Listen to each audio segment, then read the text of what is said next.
Welcome to the Infinite Life Podcast. I'm your host, Katish Haberfield. I am an intuitive sound healer and an incarnation guide.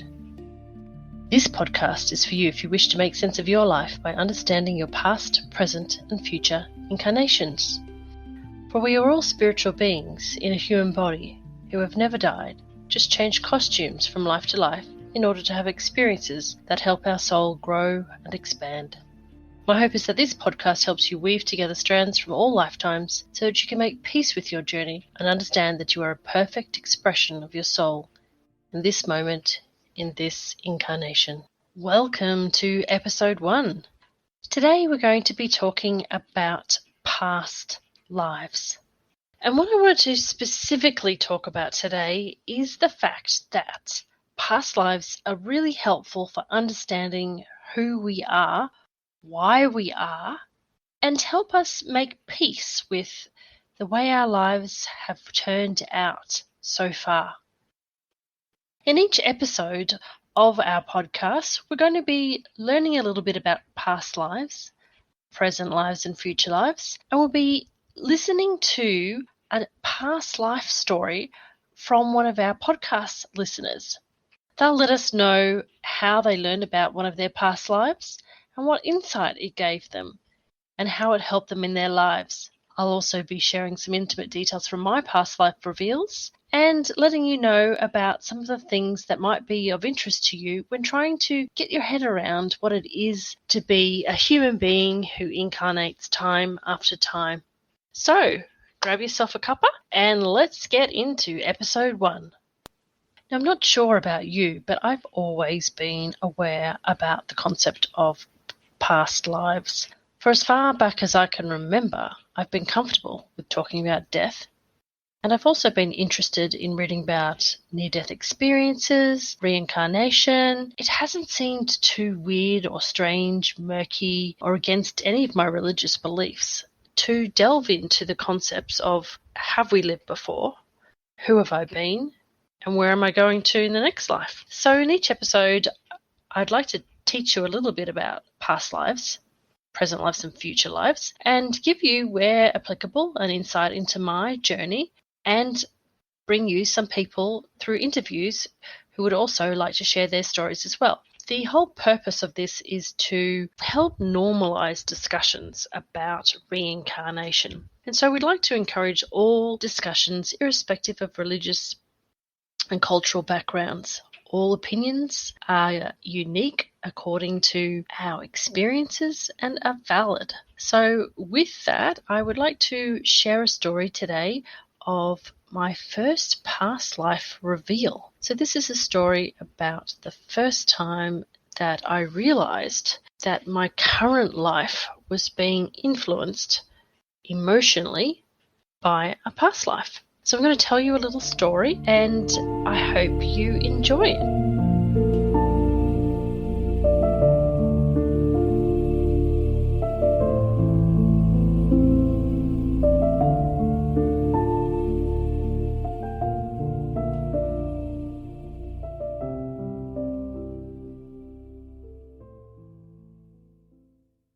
It's late afternoon, and I'm sitting on a green plastic chair in the middle of an otherwise empty and cold communal bathroom. Beside me stands a Tibetan Buddhist nun in her saffron robes. Being early autumn, she's wearing saffron-coloured socks with her house slippers to keep her feet warm. She's laughing and smiling, and she holds a pair of clippers. Do you want to keep any of your hair as a souvenir? No, thank you. I say, I do not. I think to myself that keeping my hair would be the ultimate sign of attachment. The clippers buzz into action and my hair falls on my lap and onto the floor. The volunteer on the cleaning shift comes in and sweeps it up and puts it into a big green plastic bin. I'm not clean-shaven or bald, probably a blade 3 all around. But it's a huge difference from the bob that I sported a few minutes ago. It feels good. It feels significant, and I feel like it's acknowledging the change that I want in my life. But How did I get here, to this moment in time? Let me take you back a few moments.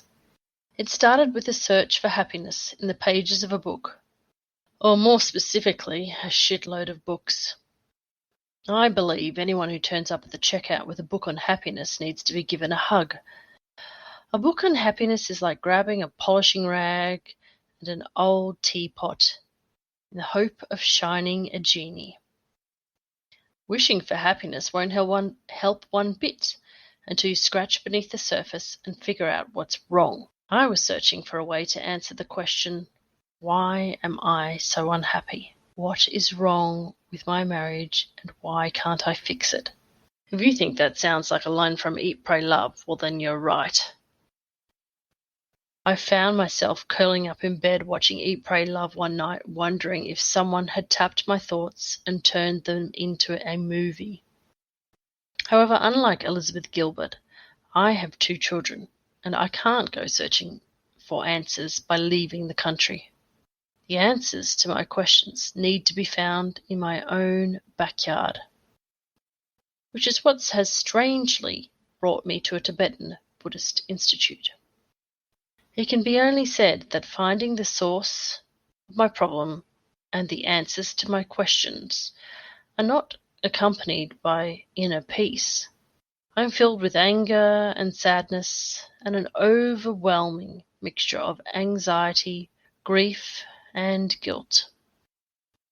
I need somewhere to run to, a place to be silent, to weep, and to explode, to process the entire inferno that is raging within. I don't want it to be in the arms of another lover or to be in the depths of a bottle. And so, I run towards the Buddha. On a weekend when my FIFO husband is home to look after the kids, I book myself in for a stay at the local Buddhist institute. Reaching the top of the stairway, I enter the reception room, which doubles as a Dharma shop. It is filled with the most beautiful objects, prayer flags, Buddhist beads, statues, jewelry, clothing, and a selection of music and literature. The receptionist asks me the purpose of my stay. This confuses me. Is it a personal retreat, dear, or will you be attending the course? I wonder what she means by retreat. Oh, I haven't thought about it. I guess I may as well do the course. What's it about? Everyday kindness in relationships, she replies. I'm not blind to the irony in that. My room contains a single bed and a bedside table with a lamp. There is a communal unisex shower and a toilet block at the end of the building. There's nothing exciting to keep me in my room, so I decide to venture to the Garden of Enlightenment before it gets dark. Before me is a red building, at the base of which is a veranda containing a number of Buddhist prayer wheels. Above it on the roof are 8 stupas, each referring to a specific event in the Buddha's life. I know from my travels in Nepal that you're supposed to spin the prayer wheels. So I do. I follow the prayer wheels and go around the side of the building, and I find a small concrete staircase which leads to the top roof. Turning the bend, I am faced with a sight that takes my breath away. The sun is behind a beautiful stupa, and the prayer flags are fluttering in the wind. I walk up to take a closer look. The largest stupa is in the centre, and the others are connected to it by a row of lighter-coloured prayer flags. Each stupa sits on a terracotta base and is white, decorated with gold leaf and brightly coloured images. Some contain spaces for the ashes of the deceased, marked by a memorial plaque. Below are eerily quiet shrine rooms containing large mandala and a countless number of small stupas made in memory of a deceased one or a pet. An incense stick burning in an offering jar is the only sign that someone else has been here today. In the morning, a loud chorus from the resident kookaburras wakes me before dawn. After breakfast, I head to the Gompa, and there are 14 steps that lead down a steep incline to a rectangular building containing a large upstairs room, surrounded by wide verandas, and underneath the toilets and a dormitory. Prayer flags flutter, and either side of the entry door are wooden shoe racks starting to fill up with shoes. The room itself is empty except for coloured meditation cushions, a large statue of the Buddha, and a colourful green and red altar at the front. Taking my shoes off, I follow the lead of others and sit on a cushion on the floor. An attractive, slender woman with a fringed ice grey bob comes into the room and waits to be introduced. Renata is a lay teacher, meaning that she's not ordained, and therefore she's not a nun. She is introduced to us by a nervous course volunteer who hasn't done this before. She's looking after the administrative aspects of the course that I'm doing. And then she reads out Renata's credentials. Renata is a psychotherapist by trade and a student of Lama Zopa Rinpoche, who is one of the founders of the Buddhist Institute that I'm at. The Lama had unexpectedly honoured her by asking her to teach at a time when her knowledge of Buddhism was still forming, and she had taught ever since. She's an unapologetic widow and divorcee, brutally honest, and able to look at the topics of the course with an analytical mind from both a psychotherapist and a Buddhist perspective. She's very clear what hat she has on at any one time when discussing things, and lets us know when her clinical training contradicts her Buddhist perspective. She's frank and to the point, and it's just what I need. What we're going to cover is very informal, but it covers a lot of topics which are very important for me at that time. Anger, forgiveness, compassion, karma, happiness, attachment, emptiness, and mind poisons. I really do find her insights into relationships refreshing. She seems to be innately wise about relationships, having been married twice. One relationship had ended in divorce and the other with death. She describes relationships as a dance where you try to dance in step with each other, but you may not always dance together. Sometimes you can be accommodating of change, and other times you simply have to acknowledge the impermanence of relationships. Now, the concept of impermanence in relationships is new to me. Naturally, when you are young and dating, impermanence is clear and easy to understand. Despite our best wishes, we all know deep down that we'll have a number of relationships from our teenage years to adult. Sometimes the relationships last a few days, a few weeks, a few months, or a few years. However, we've all been brought up to expect that one day we will find the one. At that time, we'll get married and be faithful, and the relationship will become permanent. In Western society, we expect relationships to be permanent and take the till death do us part of our marriage vows very seriously. We feel that we have failed if our marriages end in divorce, despite the fact that 50% of them do. What I like about Renata is that she challenges us to stop being so romantic and philosophical about our relationships. She tells us, wisdom in relationships is not philosophical wisdom. It's about the knowledge of where relationships lie. We are reminded that the very nature of relationships changes over the course of time, and the karmic intensity for a relationship may fade over time. This may bring us great sadness and suffering. However, we need to learn to deal with change. The point about karmic intensity of a relationship. This interests me. She explains that she was suffering terrible guilt after leaving her husband and spoke about it with the Lama. She felt almost embarrassed to admit that the relationship had failed. It didn't bother him, though. He quite frankly told her not to worry, and that the karmic intensity of the relationship had ended. The reason that they were brought together had now been achieved, and they had learnt the specific life lesson. And now the karmic attachment between the two of them was dissolving. Apparently, it's as simple as that. There's no need for guilt or blame in the Buddhist perspective. It just is. All we have to do is to accept it. Renata implores for us to relax in our relationships and be light, to laugh, laugh, laugh. Embrace the messiness of our relationships and try and use humour. She asks us to consider using private jokes for unresolved issues where you see topics going around and around that always seem to be unresolvable and end at the same point. That's easier said than done, I think.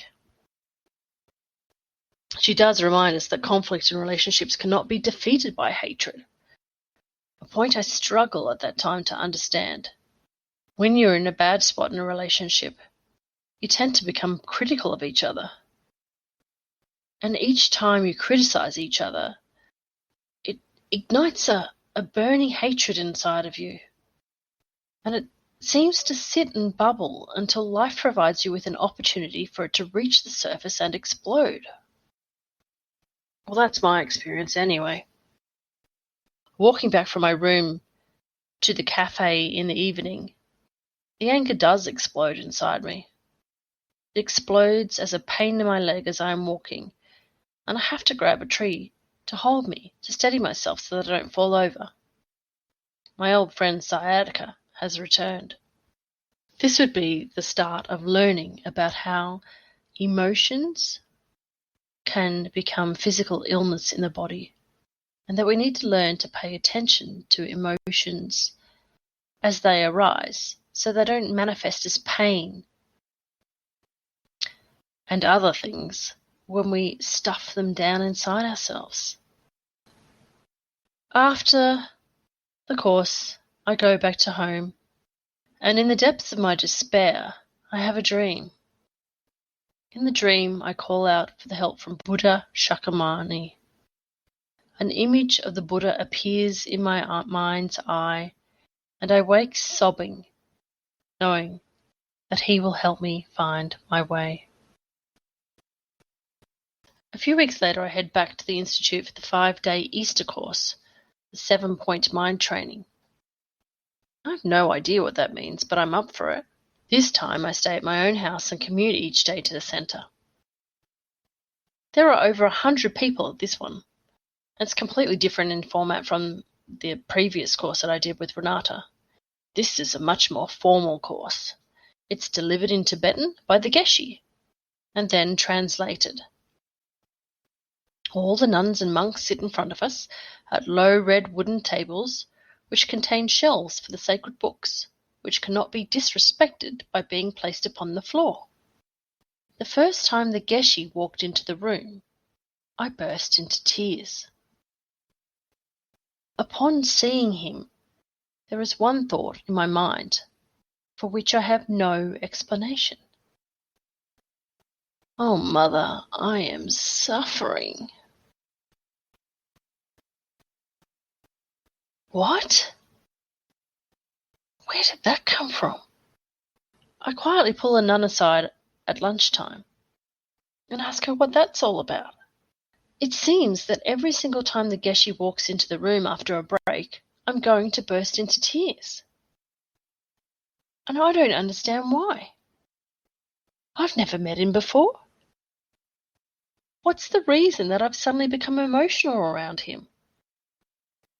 The nun kindly explains to me that although this reaction is uncommon, it's not unheard of.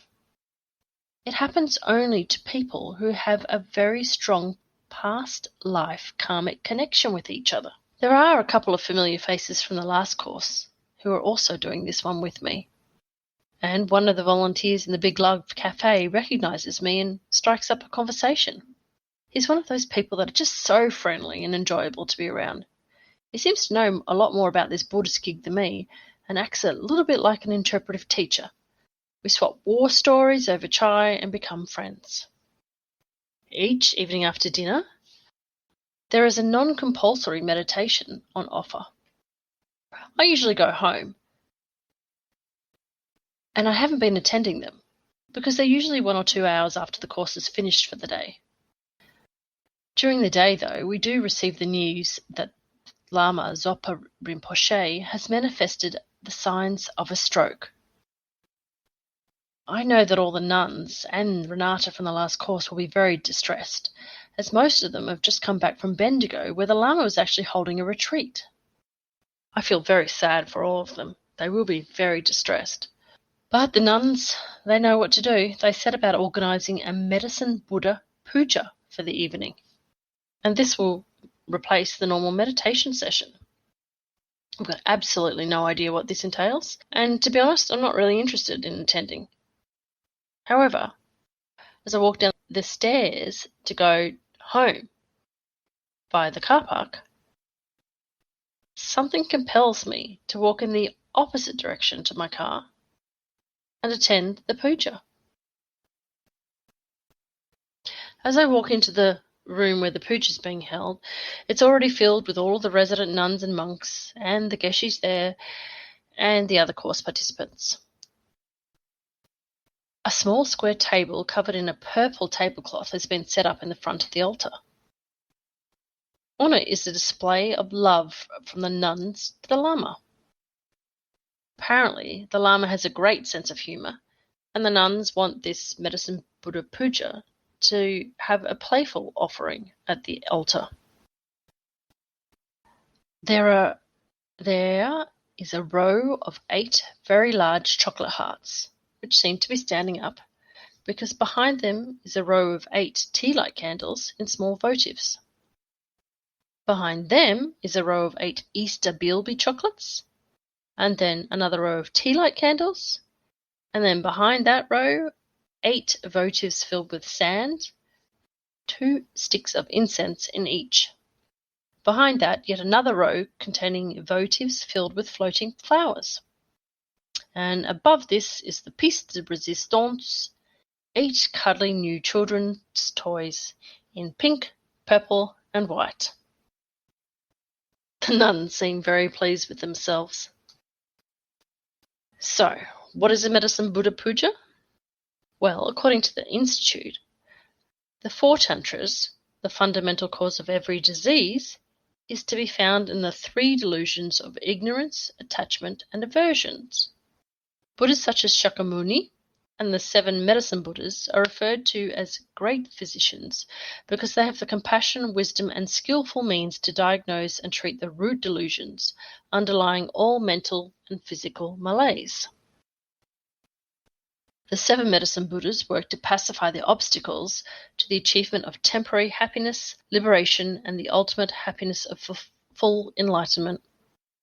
The medicine Buddha practice can also be used to help those who have already died and liberate them from suffering. It's very powerful to be used to bring about success in daily life and spiritual practice. And it's useful when somebody has manifested the signs of a particular illness. So the medicine Buddha Puja is done in English, although we chant mantras, and it's meant to take around 60 minutes. At my seat, I have a booklet, like everybody else, which outlines the words that we must chant. It's complex, and I'm totally lost and over my head. So I just do what I'm told, and I follow everyone else in chanting the words Namo Guru Muni Indraya Namo Guru Muni Indraya. My eyes well with tears. Not again. And then something quite incomprehensible happens. I begin to cry uncontrollably for the next hour as the nuns and monks perform the medicine puja. Now, if you've ever tried to stop from crying and making a noise in the middle of public ceremony, you'll understand how hard this is. If I was just crying, it would be alright. But I also had an amazing pain in my chest. I had no idea how I was going to get through it. I knew I could not leave the room even if I wanted to. Physically, actually, it would be impossible because I was having such difficulty concentrating on just getting by. The moment is all-consuming and it's overwhelming and sad and painful, and I just wanted somebody to help and somebody to stop the pain. I am aware that everyone in the room is aware of my suffering. When the chanting stops, I am relieved, and I am able to quietly whimper until the suffering subsides and I am like a drunk who is awakened and aware that they have a hangover, but have no idea where the drink came from. I am exhausted. One of the nuns who I've previously discussed this whole crying business with comes over to me and softly and compassionately tells me to go home and have a bath and to sleep. Things will be better in the morning.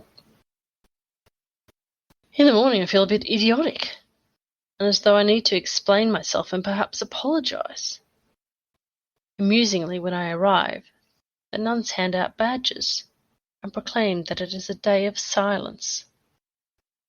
No one, other than the teachers, are allowed to talk. Problem solved.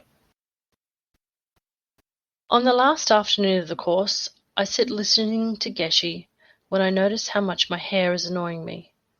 It keeps flicking in my eyes. I wanted to tie it up in a headscarf earlier to keep it out of my eyes, but when I walked into the room, I was reminded that it's an offense to cover your head in a Buddhist temple, so I have to remove the headscarf. My hair's not that long, it's just a short bob, but the sides are bothering me. On the way up to the hill to lunch to the cafe, I pass one of the nuns. I smile and make a joke about the fact that she's lucky not to have any hair. She quickly seizes the opportunity. Well, I would be happy to shave it off for you. I cannot believe she's serious. But she is. And so, we come full story, full circle, and this is how I find myself at the end of the afternoon in the bathrooms with Venerable Pema and a set of clippers. And that, my friends, is the story of the first head shave of this lifetime and the realization of the past life connection with the Tibetan Buddhist Geshe. I'd love to say that I connected deeply with the Geshe, that we formed a deep relationship on the basis that we realized the past life connection, but it would be a lie, because it did not happen that way. I was not ready for it at the time, and although the nuns urged me to come back and study intently under him, I never made it. Life and the children and my separation and ultimate divorce got in my way, and ultimately the Geshe moved back home to Tibet. There is nothing lost from the experience, however. It was complete in itself. It would bring me back to the throes of Buddhism for quite a few years until I would move towards spirituality. For 10 years I would describe myself as Buddhist on the official census. Often our past life realizations are here to help us through a particular period in time and to make linkages that will make much more sense later on. They may even be, eventually, the logic and reason that Buddhism loves to run the filter of life through that help us explain why we are the way we are. For me, it helped in hindsight to understand why I ran to Buddhism in my time of crisis. I was born to a family that were Christian. However, since then, I have discovered at least 2 lives that I know of as a Buddhist monk. And so what I have discovered is that our subconscious mind brings to us that which will comfort us in our time of need. Did the Geshe lose out by being deprived of meeting a past life daughter? No, His life is complete as it is in this incarnation. There was no need for his awareness. Or perhaps he was aware, and his presence was the only thing that I actually needed. Perhaps his presence was important in helping me release grief from my heart, like a mother would comfort a daughter. Look, for me, the mere fact that a Tibetan Buddhist monk, Geshe, was doing a period of time as a resident Geshe at a Buddhist institute in Australia, in a little town on the Sunshine Coast, 30 minutes drive from where I was living, at exactly the time that I was going through a complete and utter crisis. That is living proof enough for me. There are no coincidences, after all.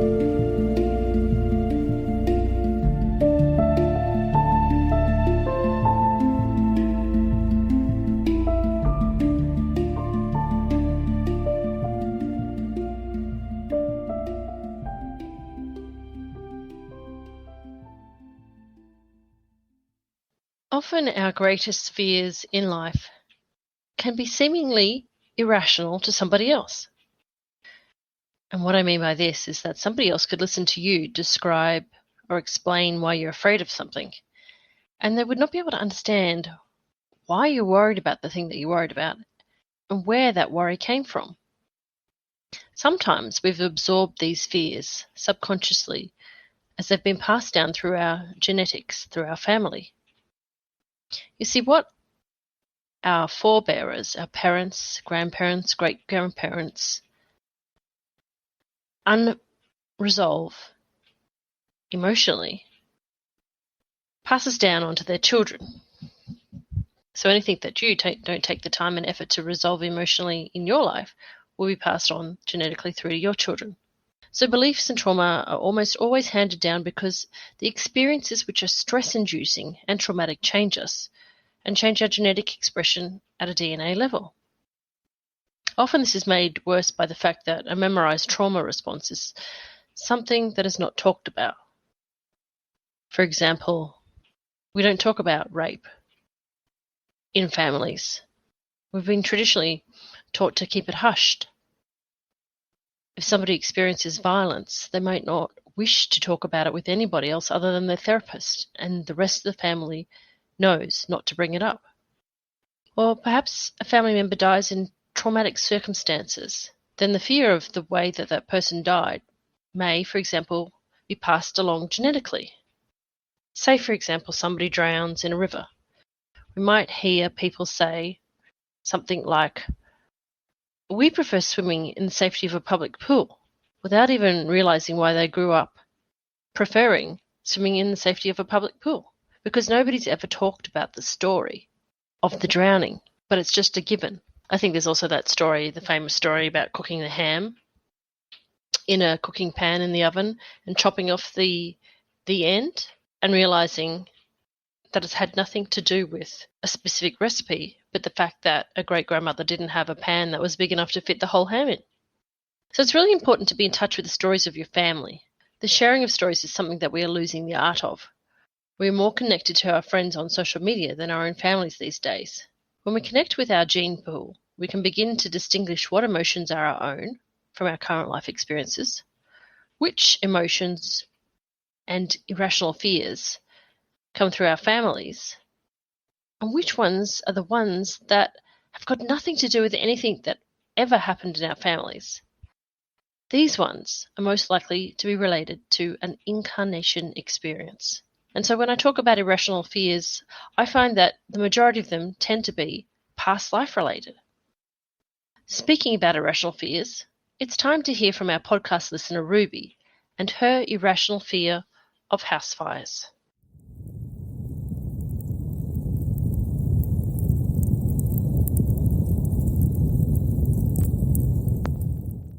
Hi, I'm Ruby from the UK. I was in meditation once. It was quite a deep meditation, and I realised that in the meditation I was a young boy that was a chimney sweep, and there was this fat man that had this gold coin in his hand, and he pointed out the window, and I looked out the window, and there was what I knew to be my mother holding my baby sister, and it was snowing. It was really cold. The fat man was really angry, and he was making me go up the chimney and offering me this gold coin, and I didn't want to go up the chimney. I was really scared, but I did anyway. I climbed up the chimney, and when I got halfway up, the fat man lit the chimney underneath me, and I could feel the flames burning at my feet. And it's very interesting because since I've been a small child, I've been really petrified of fire, especially house fire, and there seemed to be no reason for it. I've never been involved in a fire. There's never been a house fire in any of the houses that I've lived, but it was almost like an irrational fear that it was going to happen, or that it's happened to me. So after this meditation and this revelation about being a chimney sweep, it felt like that this is where it all came from.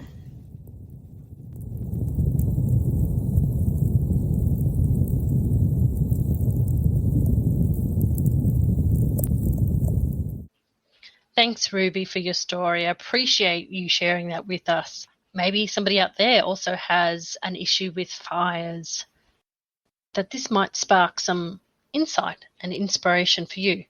Ruby, actually, she told me via the voice messaging system, because I can chat back with you, that she actually started to use journaling to help her process this insight. And now it's not a problem for her anymore. She's not afraid of fires.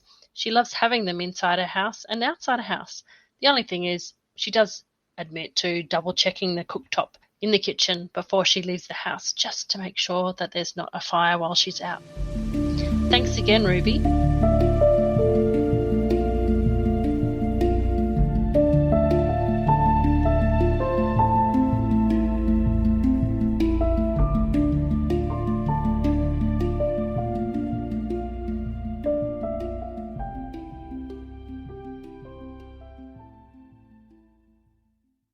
One last thought for this episode comes from the Buddhist American author and academic Robert Thurman, who's also famous for his present life daughter Uma.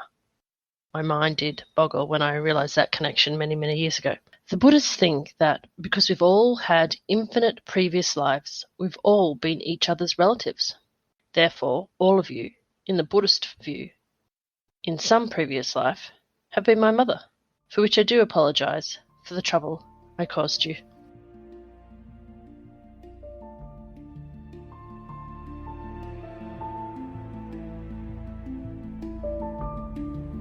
And that, my friends, is the end of this episode. I look forward to spending more time with you next week. For further information about how you can use sound journeys to access other incarnations, you can visit my website at katish.com, where you can read my blogs and also subscribe to my newsletter, Incarnation Insights. To send me a story about one of your incarnation insights, head to the voice recording facility at katish.com/The Infinite Life Podcast. Until next time, take care.